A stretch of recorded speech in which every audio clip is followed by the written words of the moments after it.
বিয়ের ৮ মাস পরেই ডাক্তার আমাকে বলে দিয়েছে যে আমার এই জীবনে আর কোনোদিন কোনো সন্তান হবে না।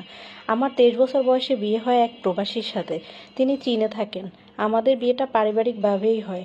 বিয়ের আগ থেকেই আমার পেটে অনেক ব্যথা করতো। আমি ডাক্তার দেখিয়েছিলাম কিন্তু কখনো কোনো পরীক্ষা করা হয়নি। এমনি ওষুধ খেতাম, আবার ভালো হয়ে যেত, আবার শুরু হতো। এমন করেই আমার দিনগুলো পার করেছি। বিয়ের পর থেকে আমার পেট ব্যথা তীব্র আকার ধারণ করেছে। আমি বিয়ের ৭ দিন পরেই খুব অসুস্থ হয়ে যাই। শ্বশুরবাড়ির সবাই বলেছিল অসুস্থ বউ এনেছে তারা, কিন্তু আমার স্বামী ভীষণ ভালো মানুষ ছিল। সে সবসময় আমার টেক কেয়ার করতো এবং আমাকে ফার্মেসি থেকে ওষুধ এনে দিত। স্বামী ২ মাস থেকে চলে যায় চীনে। যাওয়ার সময় আমাকে বাপের বাড়িতে দিয়ে যায় এবং সাথে কিছু টাকা দেয় চিকিৎসা করানোর জন্য।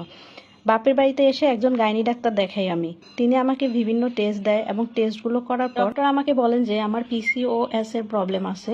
তারপর আমি ওনাকে না দেখিয়ে বড় নামকরা একজন প্রফেসরকে দেখাই। তিনি রিপোর্ট এবং আরও পরীক্ষা নিরীক্ষা করার পর